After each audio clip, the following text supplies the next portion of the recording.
Ang karinderya o turo-turo ay karaniwang kainan kung saan makakabili ng mga pagkain, partikular ng iba't ibang ulam at pangmerienda sa abot-kayang halaga. Karaniwang parokyano ng mga karinderya ang mga ordinaryong mamamayan, tulad ng mga manggagawa, mga estudyante at iba pa. Bukod kasi sa mura, maituturing na comfort food ang mga pagkain sa karinderya.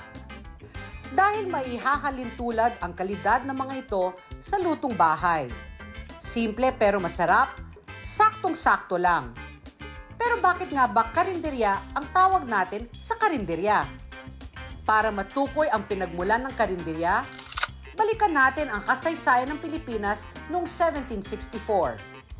Sa taong ito, sinakop ng mga Briton ang Maynila.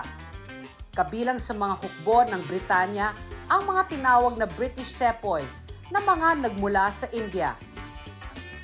Tumakas sa mga Sepoy na ito mula sa hukbo at nanirahan sa Maynila, partikular sa mga bayan sa probinsya ng Tondo noon tulad ng Taytay at Cainta. Nakapag-asawa ang mga Sepoy ng mga Filipina at nagtayo ng kanilang mga komunidad. Dinila nila sa mga komunidad na ito ang kanilang kultura maging ang kanilang mga pagkain. Nagtayo sila ng mga maliliit na kainan sa daan kung saan nagbenta sila ng mga pagkain tulad ng adobo, sinarsahan, tinola, sinigang, inihaw at mga prito. Siyempre kasama na rin dyan ang mga putahing may curry.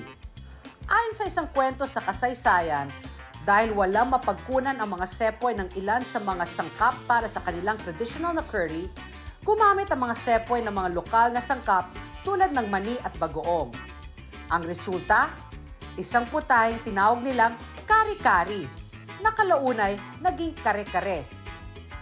Inugnay naman ng Kastilang Filipinologist na dating katunggali at kalaunay tagahanga ni Dr. Jose Rizal na si Wenceslao Emilio Retana, ang salitang karinderya sa salitang kari, na Tagalog para sa curry.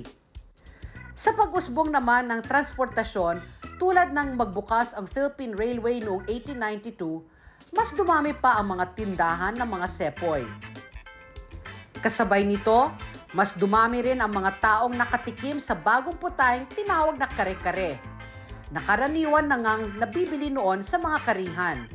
Kalaunay, naging karinderya. Sa paglipas ng panahon, ang kare-kare ay naging putahing mas inihahanda sa mga espesyal na okasyon dahil na rin sa pagiging mas magastos nito sa sangkap. Higit naman tumibay ang reputasyon ng mga karinderya bilang kainan para sa mga naghahanap ng pagkaing abot-kaya.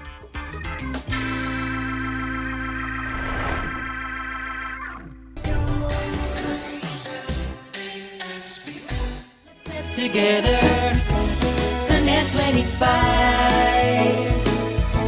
Sunnet 25.